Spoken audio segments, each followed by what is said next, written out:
I'm Taylor Alexis from the Taylor Raw Podcast, and I'll now be hosting Cigar Whiskey Talk, presented by the Debonair Douchebags. Welcome to the show. So basically, the NFL is canceled, so we might as well talk about the Knicks, right? My Knicks is getting buckets. And my son Poison God catching all alleys, run down, chase down blocks. Phil Jackson schemed, and now we. Okay, but can you keep it a buck though? Are the Knicks really gonna make the playoffs? That's not the point. It is the point. That's the point in sports. Listen, if you're a Knicks fan, you go through a lot of ups and downs. A lot of more downs than ups, but a lot of ups and downs. You know, we're making a good recovery. I like how we're looking. Our rookie is looking good. How you think Melo feel right now, though? Well, he's on a team where he got superstars and he's balling though. But people throwing shade at Melo. Like the Knicks wasn't doing this when Melo was on the team, and now look. I feel like at this point, shade is like. It's like run of the mill because ever since LeBron changed the whole league and KD made his decision to do what he did, everyone's getting shaded, kind of in reality.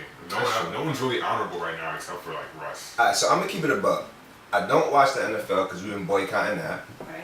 I don't really watch basketball, so I'm not really a big basketball guy. But what I did do, I went to the Hove concert this past weekend. How was that? It was great. You know, I was in Dallas. The concert, the performance itself was amazing. But as far as like the region, the energy in the stadium was on zero. Like they wasn't showing my uncle any love. I didn't really. He doesn't know you. He does know. That's my uncle. Anyway, he's a hater. So anyway, I really felt as though the concert would have been much different if I was in the Barclays, which is why I'm going back again to watch it in the Barclays. But I found it very interesting that doing stalking him. Doing the concert. Hove kind of like shouted out Meek. He made his situation aware to the the individuals who came to the concert. And while he was speaking about his probation and him being on probation for 12 years, that's something else we're gonna get on. But a guy in the back was like, just shut up and play some music. Yeah. Mind you, I was in Texas, and I don't know, it kind of rubbed me the wrong way. Like he's trying to shed light on social injustice. And the guy in the back is worried about playing music. Mind you, the energy in the concert was on zero. So that's Texas, though. Like, well. I mean, if you bought tickets for a whole concert, you think that you're a whole fan. You think you're a whole fan. Right. But yeah, as far as like social injustices, yeah, that's Texas.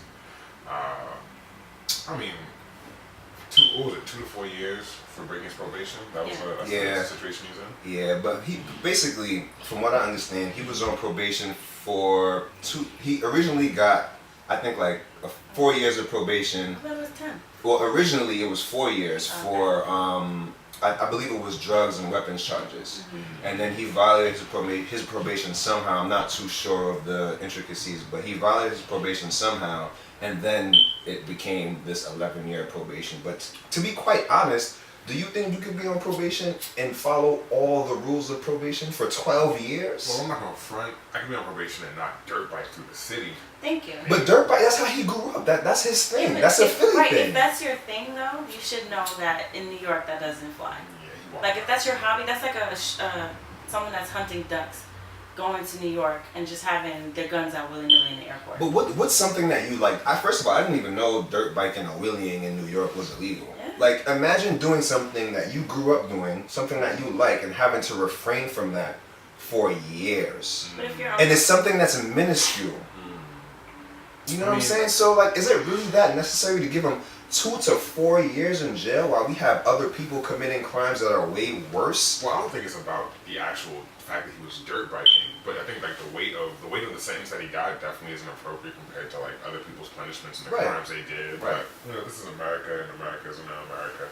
But I mean, he shouldn't have been dirt biking. It was Dykeman, I think he was in. This is Dykeman, crowded Dykeman on like the weekend. Are we really about to say he shouldn't have been dirt biking? Like, is it?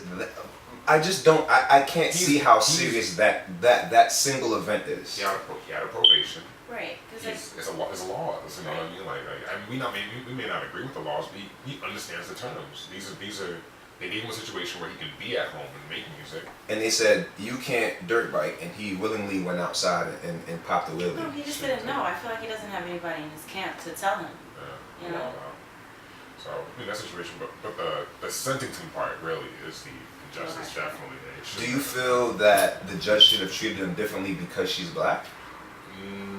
A lot of people are bringing that up. And she's from Philly also. Like, she's a black judge in Philly, a young black inner youth kid. You've known, she's had a relationship with him, but she's known him since he was 19. She's been his judge throughout this entire time. I think Do you think his music had a role to play in her sentencing? I think it's, yeah, definitely. I think it definitely has something to do with the act of putting away a rapper, like a heavy influence rapper, definitely like rings bells when it comes to your career. But I think that we give her too much responsibility for saving black people just because she's black. It's still her job to be a judge. Okay. Just do certain things to become a judge. So. Do you feel like he made himself an easy target though? To be honest with you, I think the only way he could have made himself a target was the fact that he is a black rapper and the content of what he raps about. People may say he has a negative influence on the youth based off of his music, but it's also this is the entertainment industry, so you can't judge him solely based off of his music. I read an article recently, and it was saying that before he got arrested, he had took a bunch of kids to a basketball game. When he popped the Willie initially, it was like entertainment for kids that was outside on the block.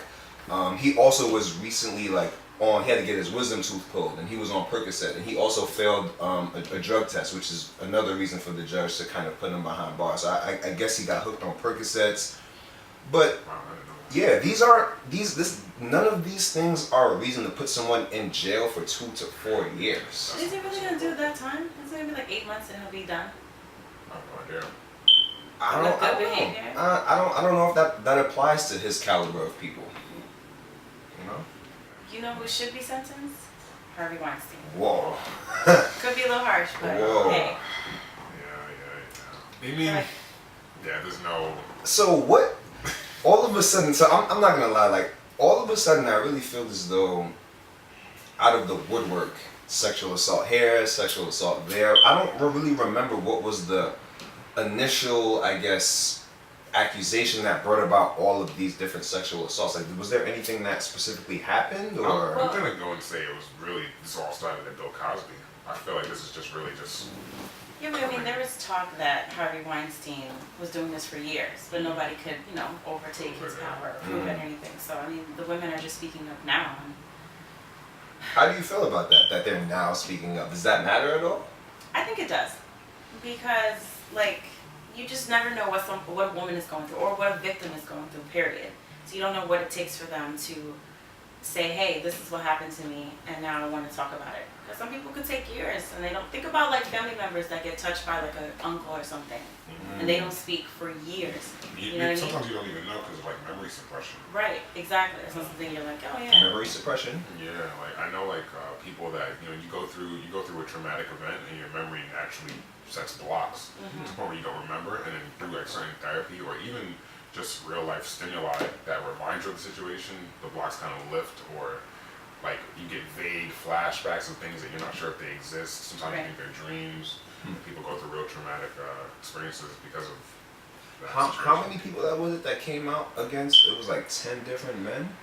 For this whole Hollywood thing. I heard it was Terry Terry Crews, Kevin Spacey. Well, we know about the Kevin Spacey thing. Wait, Terry Crews got accused or something, or he came out about? I know he came out about being a victim, which right? I really which appreciated. Yeah, I really appreciated that. That's real That's brave. great, yeah. But Terry Crews is renowned for being I think he's a stellar individual. He does his thing when it comes to male vulnerability. A lot of people have issues with that. So Kevin Spacey's situation is bad. I mean, do you agree with Netflix pulling the show? Hell yeah, it has to happen. Yeah. You have to lose your sponsorships. You have to lose everything with that kind of thing. Similar to how NFL players are losing their sponsorships. It has to be that way. Yeah, it's unfortunate, but you're a person with big influence. You're a star. You're a celebrity. We put you on this platform. You're more than anyone. I feel in society responsible for perfect behavior. Above celebrities, the only person left is the president.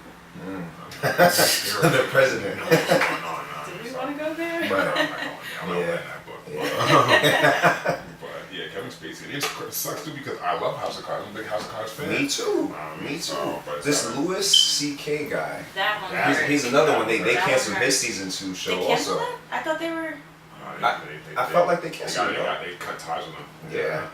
That one is that one really hurt because he's like someone that really focuses on empathy and humanity and stuff. And it's kind of the biggest issue with the Louis C.K. one, right, is that because he's someone that promotes equality and empathy and humanity. Now there's an alarm for any person that considers himself to be an ally to women, and this is really making it very difficult for anyone that's not a woman in that crusade to assist women in their plight. So, more so than anything, I think people, well, men especially, heterosexual men especially, we can no longer announce that we're allies. We just have to do the work because now it looks like a flag, and now it looks like we're not to be trusted because we're using that as a pass to get into the good graces of women and then get our own whatever we want once we're there, like we have secret agendas. Similar to the conversation we had yesterday about guys that are on social media that kind of does this whole scream for attention for black women kind of thing. Hey guys, I respect all of you black women, come flock to me. Well, we talked about pick-me's, man. We talked about pick-me's, you know what I mean? So I think now, more than anything, like you really, really, really just have to do the work. Like if you're out here to support women and fight for equality, you can't do it for the credibility of women. You can't do it for credit from anybody. You just have to do the work. Well, thanks for tuning in, guys. This is an introduction to a very prosperous season, of course. We want to thank you guys for supporting us and blowing those. Your continued support is very appreciated. Keep tuning in. We got big plans coming. We have merch on the way. Yeah. The website and the production is going to be only evolving from this point on. As you can see, we got a representative for the young ladies. Y'all felt like we were doing too much, and it's gonna be a big year. Before you guys go anywhere, make sure you subscribe to our YouTube channel, Debonair Douchebags. Debonair Douchebags. I don't know why I did it twice. Holla!